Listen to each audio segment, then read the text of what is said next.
Okay. This is our daily episode 3796, 3797, and 3798. Kukuha tayo dito ng tatlo. Alamin natin kung ano na naman ang mensahe niya for today. Una. Perseverance, Ram. Pangalawa. Wolf, Pathfinder. Hala. And pangatlo. Owl, there's a magic. Naku. Okay. Ngayon, lumabas na. Hala, lumabas na. Kasi, una, di ba, nagpupursige naman tayo. Nagtitiis tayo, no? Dahil sa mga mahal natin sa buhay, dahil sa kagustuhan nating mabuhay, umunlad ang buhay, gumaan ang buhay, pilit nating tinatahak ang mga minsan magulong, madilim na daan, no? Alang-alang sa goal natin at pangarap natin na maging masaya ang buong pamilya, minsan buong angkan, minsan buong barangay. Pero dito kasi lumabas yung mahika at baliktad yung triangulo. So ibig sabihin, may mga tao na pumipigil sa pangarap mo at mga pagsisikap mo. Kaya ka natatagalan, kaya magkakaroon ng delay dahil dahil dito, no? Ngayon, kapag ito tinitignan natin, kailangan mo kasing mamili eh. Alamin mo ang katotohanan kung bakit ka dinaan sa spell, bakit ka dinaan sa ritual. Pero kalimitan kasi alam mo naman eh, 'di ba? Magbibigay ako ng example. Yung pinaka-common is una, negosyo. Kung may inggit, gumagawa siya ng mga masasamang balita para mawala yung mga suki mo. Ganun yun, 'di ba? Yung iba nga nilalagyan pa ng mga ipis yung niluluto mo, masira ka lang sa kliyente mo, sa customers mo. Ganun sa magkakapatid naman, sa mga relatives naman, andun yung inggitan, siraan, lalong-lalo na sa hatian, no?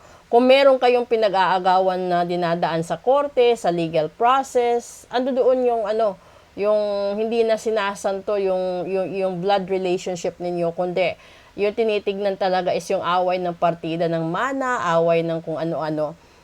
At sa pagmamahal naman, lalo na, 'di ba? Kasi ganito 'yon. Marami akong kliyente na makaka-relate at kahit hindi ko kliyente na basta makapanood nito marami, no? Magkababata.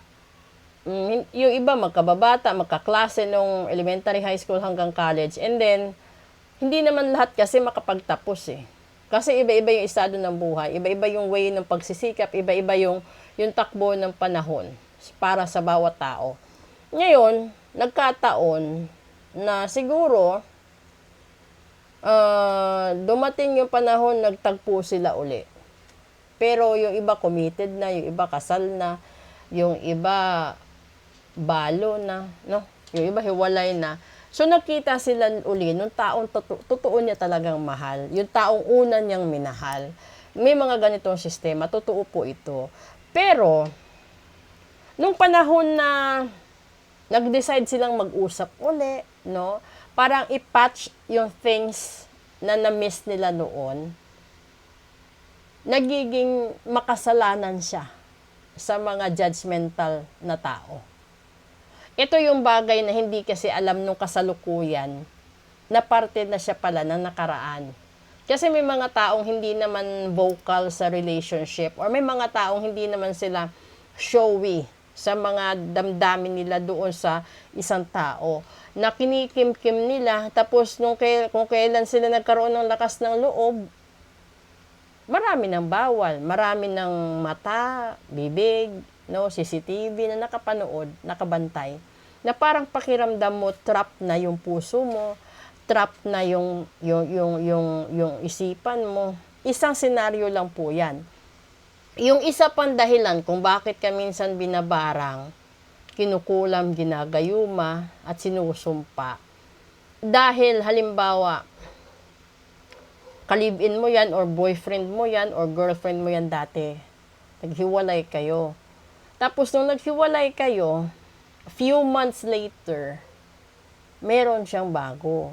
And then siyempre, yung takbo ng sistema or utak ng tao, mag-iisip ka na baka meron na silang relasyon noon bago kayo nagkahiwalay. Para hindi kasi magkagulo, para hindi ka mabarang, di ka makulam, di ka rin masumpa, at di ka rin mategi. No? Huwag kang masyadong mag-assume. Kasi marami ding tao naghihiwalay, hindi dahil sa third party, naghihiwalay sila dahil sa pag-uugali. Kasi meron mga tao na hindi nila alam na nung nagsama na sila, hindi pala mag-jive yung wants at needs nila sa buhay. At lalong-lalo na hindi sila magka-level doon sa part na yung mga ambisyon sa buhay. Kasi may kanya-kanyang priorities, 'di ba? Sasabihin ng isa, hindi muna ako pwedeng mag-asawa kasi patapusin ko muna mga kapatid ko, bibigyan ko muna ng magandang sitwasyon or buhay yung mga magulang ko. May mga ganun kasing mode of sacrifices that they prefer na unahin muna family nila rather than their own happiness. Meron naman tao na siguro sobrang yaman, sasabihin, sige, mamahalin kita, bibigyan natin sila ng magandang buhay. May ganun, may maswerteng ganun. Pero meron naman mga tao na ikakasal ka dahil akala mo tatanggapin din yung pamilya mo. Pagdating sa punto na nakasal ka na, doon mo madidiscover minsan kung gaano kasama ang ugali ng taong pinakasalan mo. And then leaving behind na hindi niya tinupad yung pangako para doon sa pamilya mo. May mga ganung regrets. And that's the real life na mga scenario talaga. Kaya kayo nababarang kasi may mga ex na hindi tanggap, 'di ba? Pero may mga ex naman, talagang naging ex sila dahil ginayuma lang din ng current. Ganun kagulo yung buhay.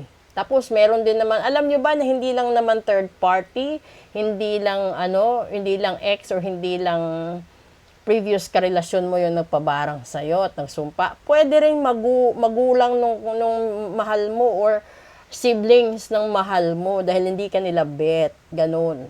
So, hindi lahat ng naging third party ay masama. Hindi rin lahat ng legal ay mabait. So, pakaasahan nyo na kapag ayaw sa inyo ng in-laws nyo, by hook or by crook, ay gagawa talaga ng eksena yan para kalabanin ka, para kainisan ka. Kahit siguro magpakasanta ka. That's the truth right there. Ito yun. No?